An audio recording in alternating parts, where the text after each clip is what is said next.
Imagine waking up tomorrow and your government just printed $10 trillion overnight. Every debt gone, every hospital funded, every road fixed. Sounds like the solution to everything, right? Here's the problem. They've tried versions of this before, and every single time, it destroyed the economy instead of saving it. So why can't governments just print their way out of trouble? The answer involves something that's quietly eating your savings, your salary, and your future right now. And once you understand it, you'll never look at money the same way again. Let's break this down fast. First, what is money really? Here's something wild to start with. Money has no real value on its own.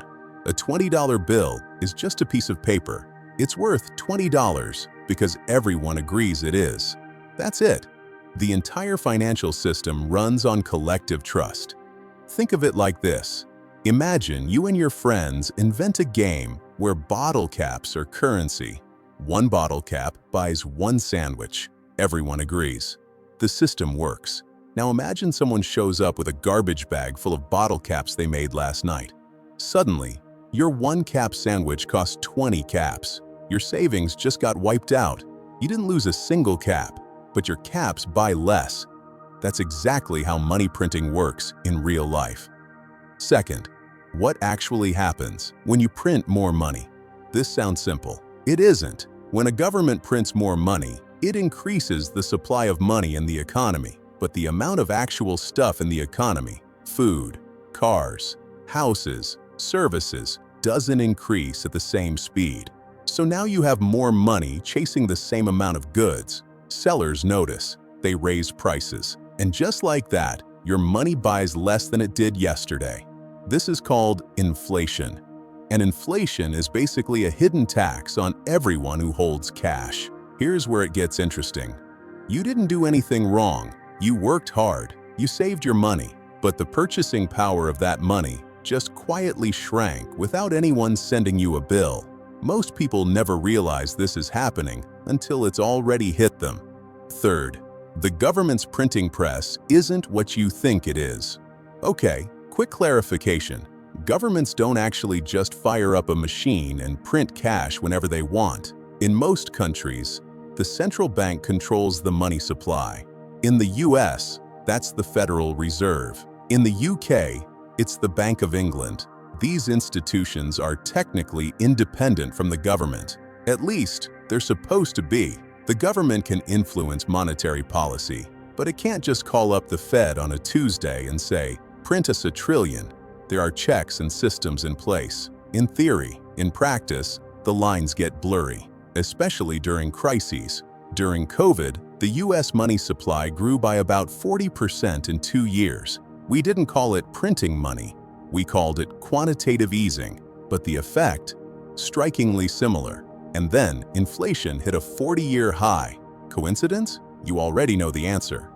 Fourth, Zimbabwe, Venezuela. The warning nobody listens to. You want to see what happens when a government ignores all of this? Look at Zimbabwe in the 2000s. The government needed money. They printed more. Prices rose. They printed more to keep up. Prices rose faster. They printed more again. At its peak, Zimbabwe's inflation rate hit 89.7 sextillion% per month. That number is so absurd it barely feels real. People were carrying cash in wheelbarrows just to buy bread. Workers demanded to be paid twice a day because by lunch, the money they earned in the morning was already worth less.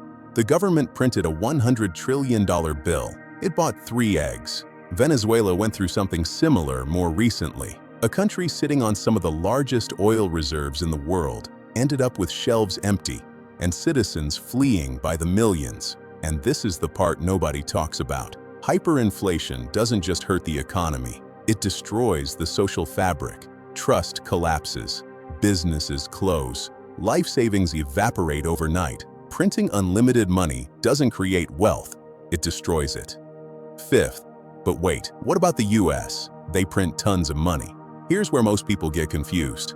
The US has printed enormous amounts of money over the years. And yes, it causes some inflation, but it hasn't collapsed like Zimbabwe. Why? 2 big reasons. 1. The US dollar is the world's reserve currency. When countries around the world trade oil, buy bonds, or hold savings, they mostly do it in US dollars. That creates massive global demand for the currency. More demand means the dollar can absorb more supply without collapsing.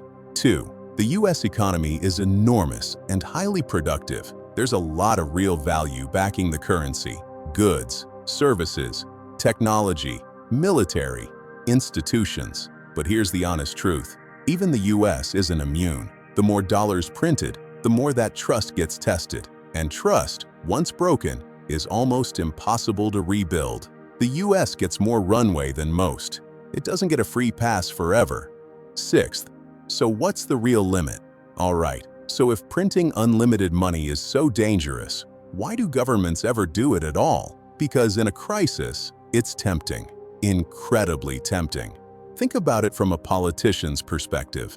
You can either make painful budget cuts, raise taxes, and tell voters things are going to hurt for a while. Or you can quietly expand the money supply and kick the problem down the road. One of those gets you re-elected. The other one doesn't.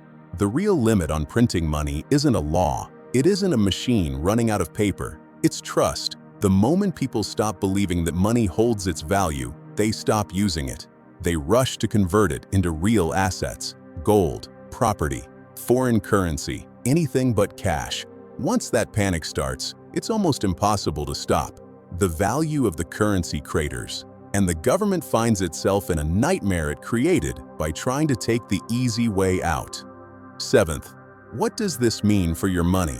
Here's the practical part. Because all of this isn't just history class. When inflation rises, your cash savings lose value in real terms. Your salary needs to increase just to stay in the same place. And anyone who holds assets like property, stocks, or commodities often does better, because those assets tend to rise with inflation. This is why rich people often aren't holding mountains of cash. Cash loses value.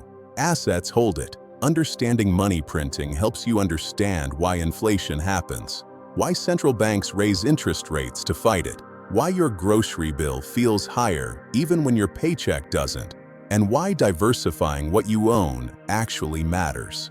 It's not theory, it's your rent, your groceries, your retirement. Let's bring it back. We started with a simple question. Why can't governments just print unlimited money? And the answer, at its core, is this. Money is just trust. Print too much of it, and the trust breaks. And once that trust breaks, the money becomes worthless paper. The printing press is real. The limit isn't technical, it's psychological. The moment more people believe a currency is failing than believe it's stable, it's already over. So the next time you hear someone say a government should just print its way out of a crisis, you'll know what they're really suggesting. They're suggesting borrowing against trust the country may not have.